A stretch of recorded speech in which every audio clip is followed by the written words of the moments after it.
coming. We're the Attacca Quartet. This is Caroline Shaw. We've been working together for a bit now. We've made two albums together. We love everything that Caroline does, and love working together, love being together. And I love everything that you do. The end, yeah. The end. We're here playing two concerts. We're playing, actually no, for everybody, basically just a concert tomorrow. We're playing a concert tomorrow here. It's gonna be really wonderful. We're playing a series of some of Caroline's quartets and some of her songs. What else? I'll just say a little bit about the format of today. We only have about 45 minutes, really, we're going to play a little bit, but chat, take questions. I want to thank you for that E-flat hum. That was really, really, really beautiful. It's nice to be in a music school, too, where everyone knows how to do that. A little bit of background, we've, as Andrew said, we've worked together for a really long time. One of the things I'll say that I really love about the Attacca Quartet, which I think might be a good kind of jumping off point for any questions from string players or composers, is that they are not just a string quartet that kind of interprets the things on the page as they are. It's like, it says forte, do it just like this. But they're saying, what if it could be this? What if it could sound like that?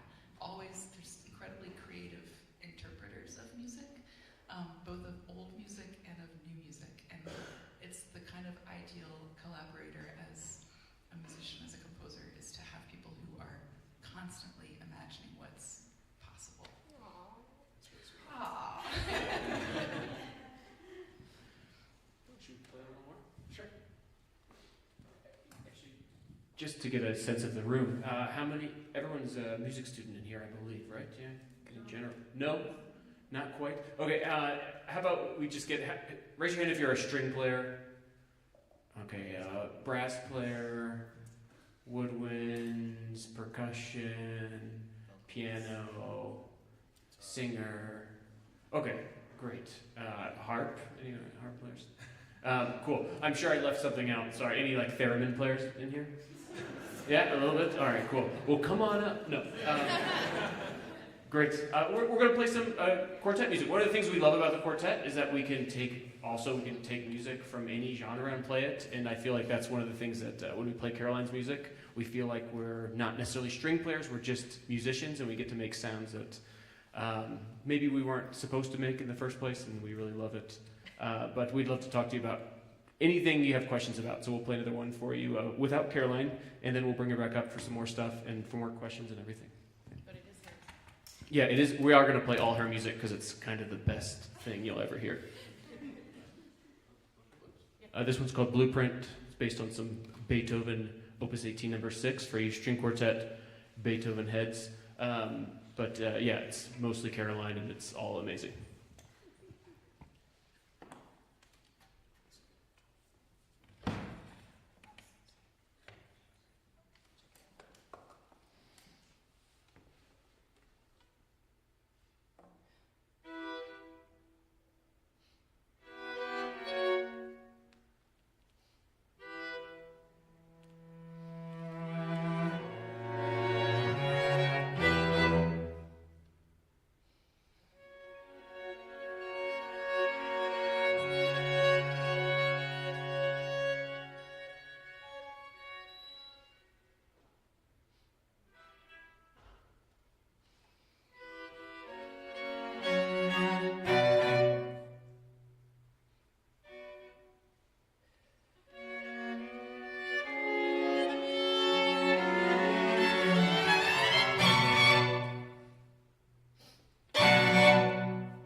Come tell us about that piece, Caroline.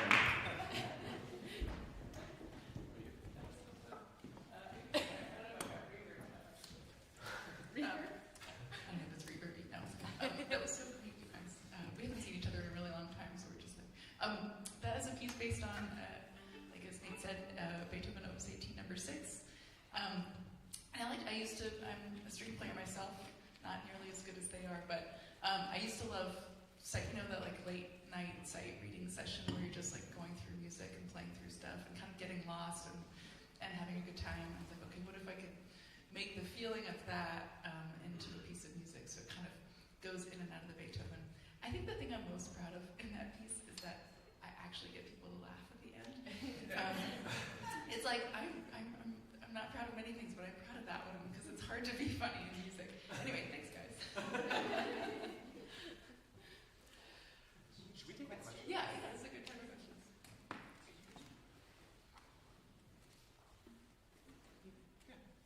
Did you have? Sorry. Yeah. So I'm not a cellist, but why don't you have the use the stand Oh yeah. on the bottom of your? Yeah, the end pin. Why don't I use the end pin? This thing. Because. Kind of though. I mean, I think that I get asked this question every once in a while, and I think people expect a very pedagogical answer, and really,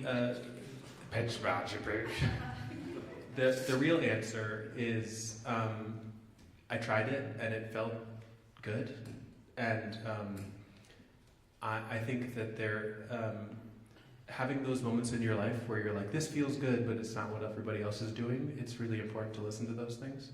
And I think that what it helps me do was feel that the instrument was part of my body versus my body belonging to my instrument.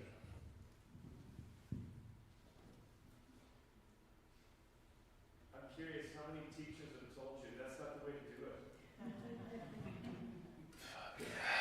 Every single, yeah.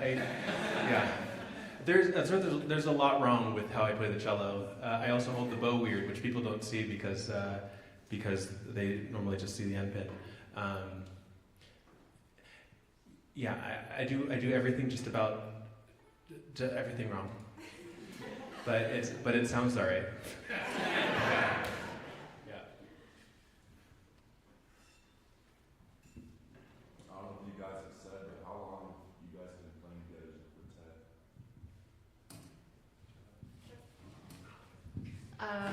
Is this 24? 23? 24? 26. Oh, yes, it's 2026. Yeah, it's been 23 years since Andrew and I started the group in undergrad. We did it for course credit. We got to study with the Juilliard Quartet, and it was super fun. And we ended up joining up with Nate and Dom later in the game. We had some other members first, and it's been a really beautiful journey, and here we are in Montana. Happy to be here.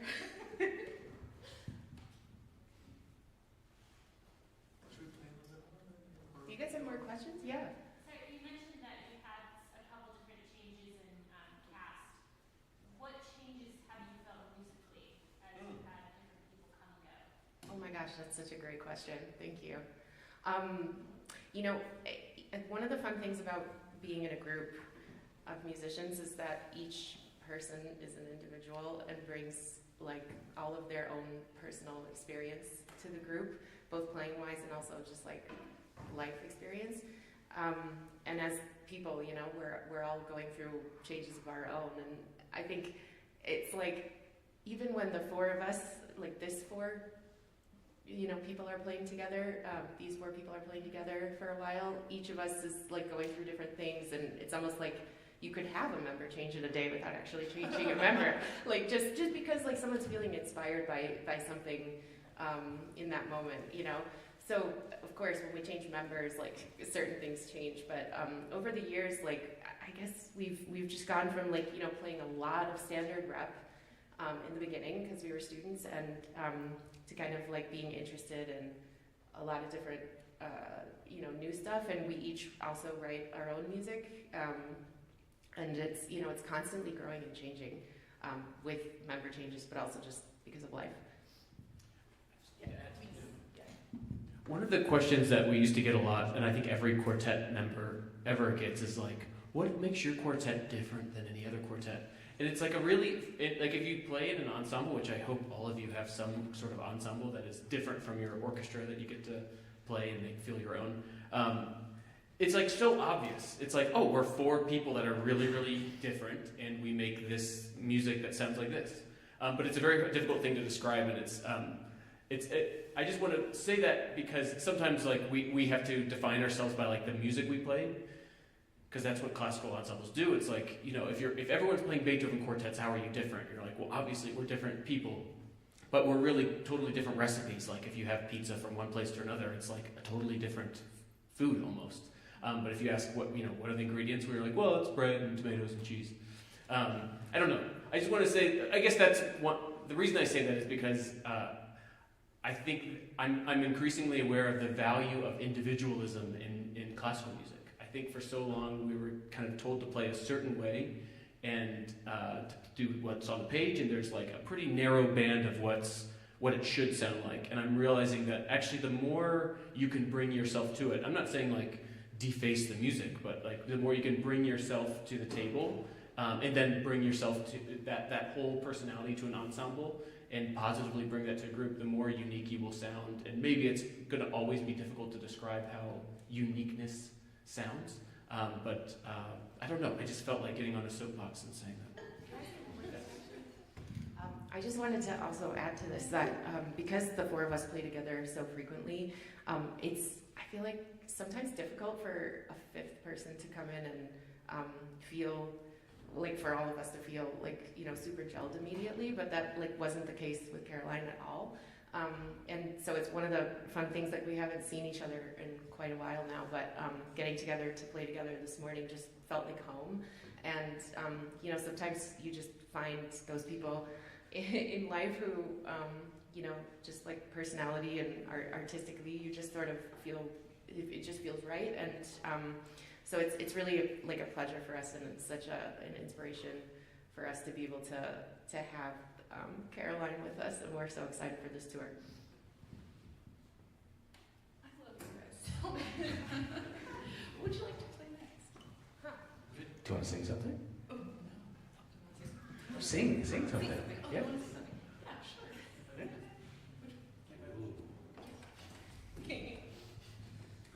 We're going to do a song.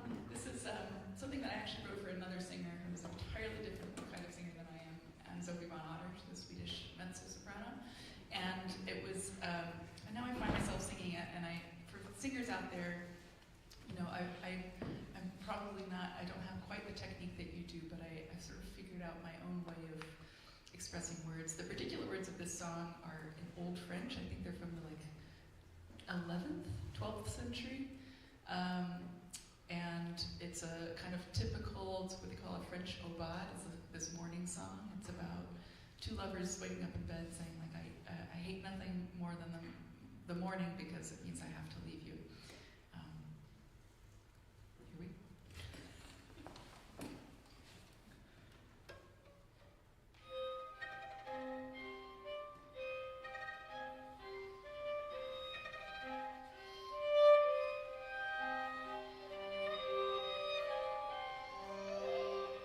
Quand voit l'aube toujours venir, nous le rien ne doit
we're in our space doing our thing, not interacting a lot. I think the same thing with sometimes with performers is, you know, how does that relationship work for you all? I'll say a little bit right now while they figure out the mic, but I want to definitely hear from Attacca about this. For me as a composer, I feel very lucky to get to sometimes be inside of the group, whether it's Attacca or a room full of teeth. I find for my own kind of art practice making, it just informs what it feels like to make music.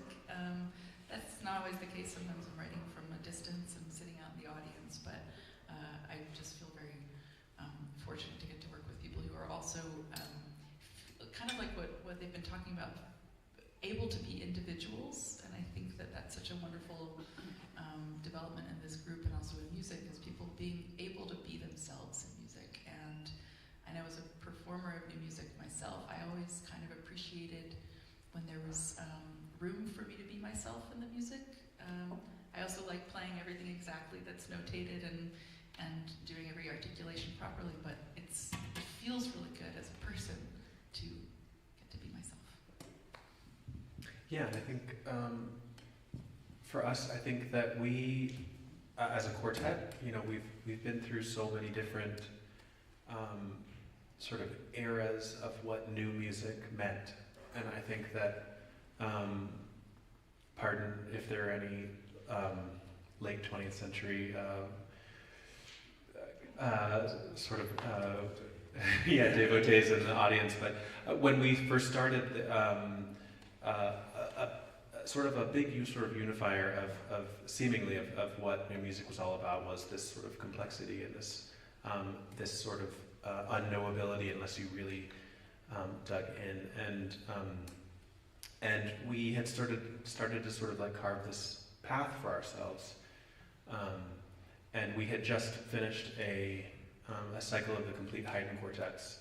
We're like, now we want to go on the opposite spectrum. We want to start seeing what's new, and celebrating that the way we celebrated Haydn by playing all of his stuff. And so, and Caroline we had interacted with, and we were like, wouldn't it be fun to play all of Caroline's music? And so we had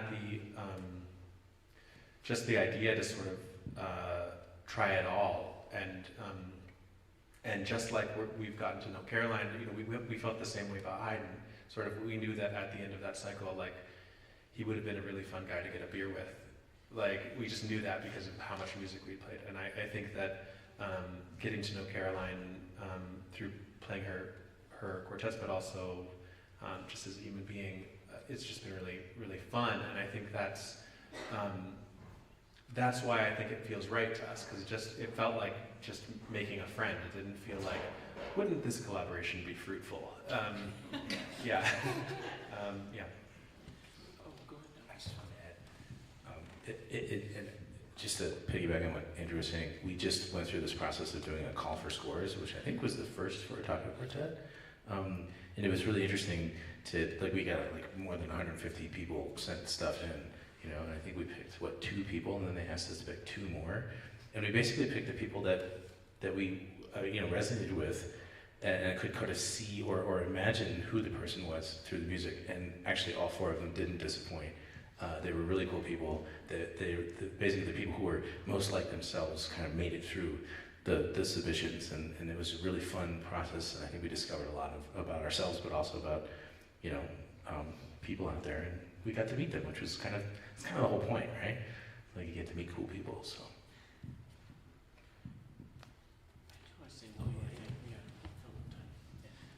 But we just, I mean, everything everyone says is amazing, and I want to double down on something that Caroline said about wanting to write music that she would want to play. And I think she's in this incredible position to be an incredible singer, an incredible string player. Contrary to what she says, she's very good. And I feel in her music that she would be happy playing any part in any quartet we play, or any vocal part in any piece she plays. And I think that's like a really important, maybe one of the most important things about writing music is would you want to play it? And I feel like kind of what Andrew was saying, we've gotten back to this moment of not forcing yourself to be complex, but even more important, it's like, would you play it? I think for a while composers were writing stuff that they didn't have to worry about playing, and they'd say, oh, good luck. And that's fine, and you can make some cool stuff like that, but you lose out on a little bit of joy. And there's something that, even if it's about having to say goodbye to your lover in the morning, and that sadness, it's still so joyful to play.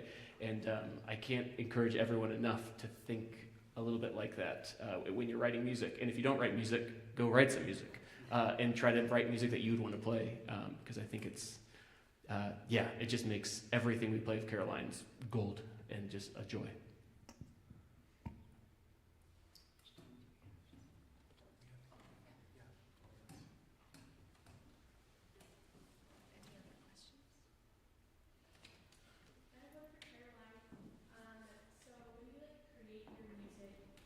How would you like describe the music, or like what elements do you like to use with your music?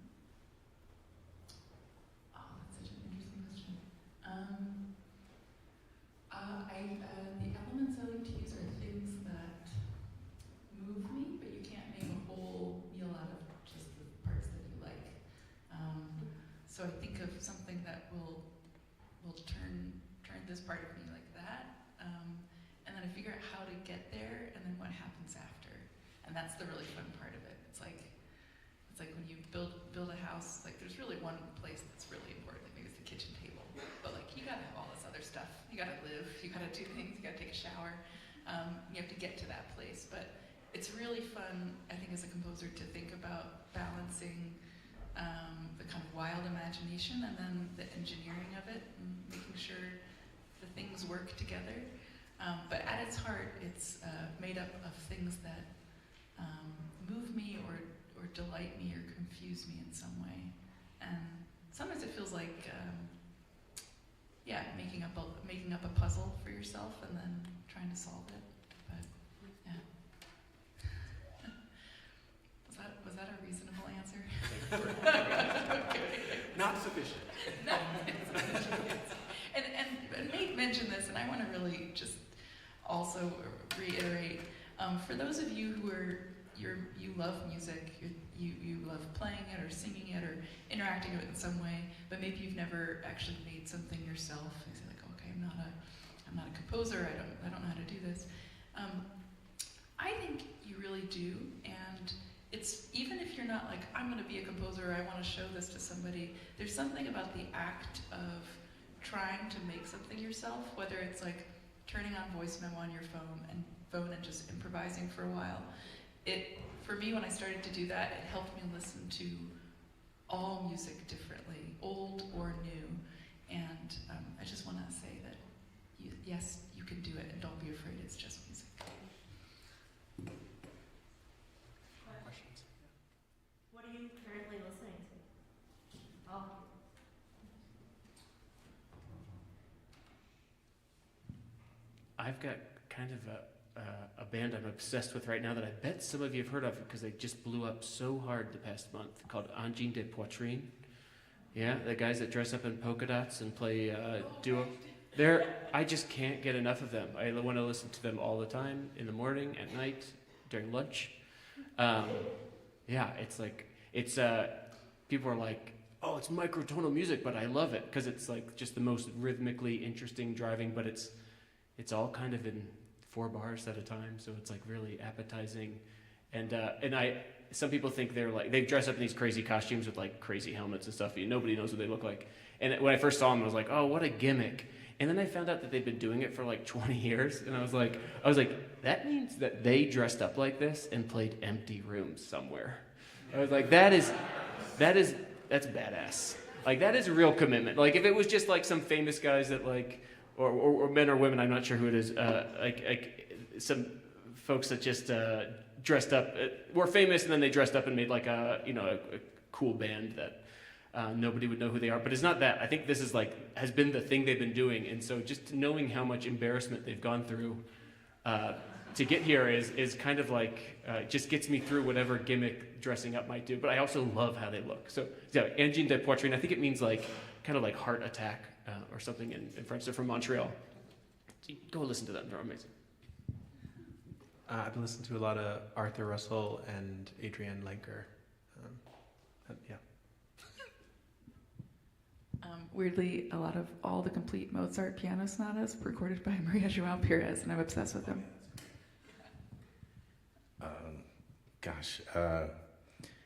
Jeff Barker. Oh, actually, the new Flea album.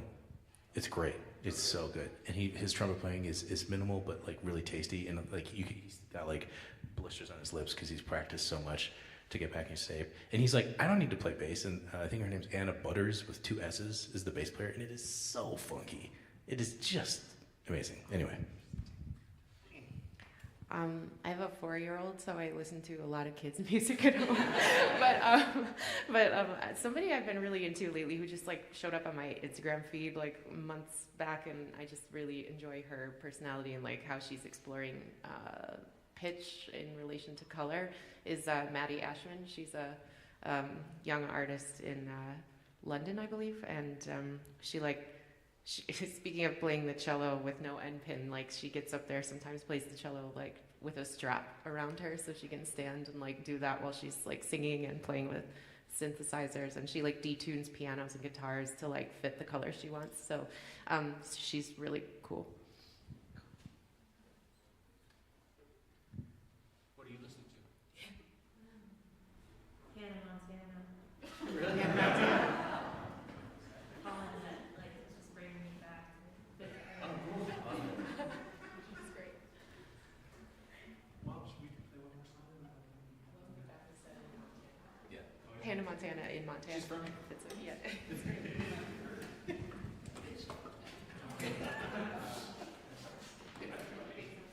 going to do one more for you. Send you out into the world today. This is, it's called And So. It's, the lyrics are kind of a mixture of, I think there's Robert Burns and Shakespeare and Gertrude Stein and my own text. It was also written for Anne Sophie von Otter. And it's kind of asks the question of, like, what will the world look like after we're gone or after someone we love is gone?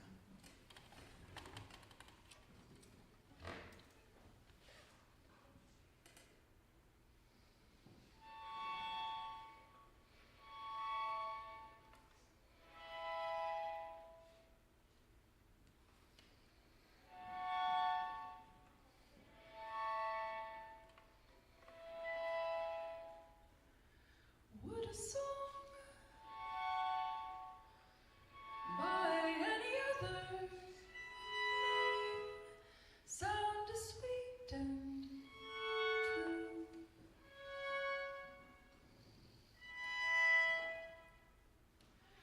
Would all words be just the same, or violets as blue?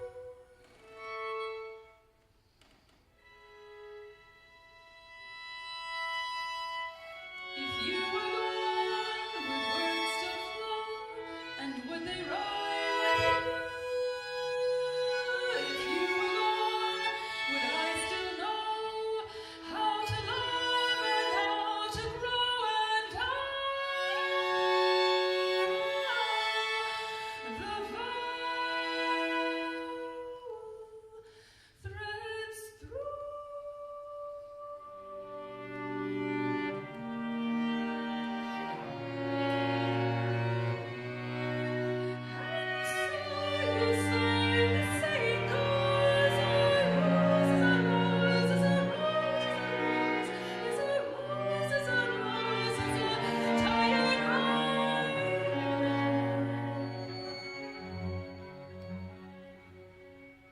But in the verse, there's always time.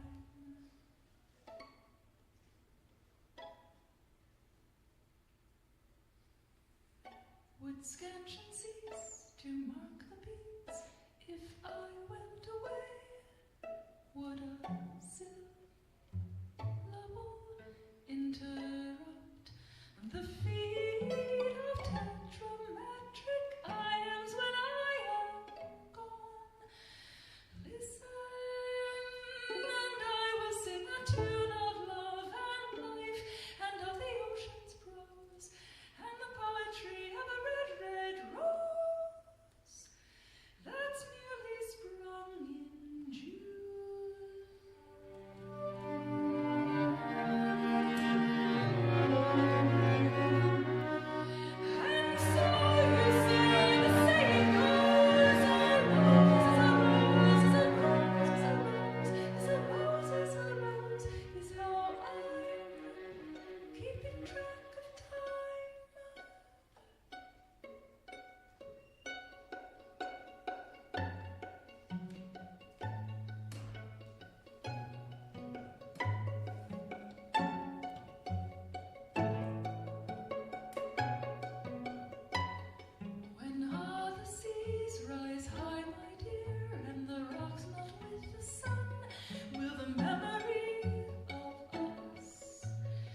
Still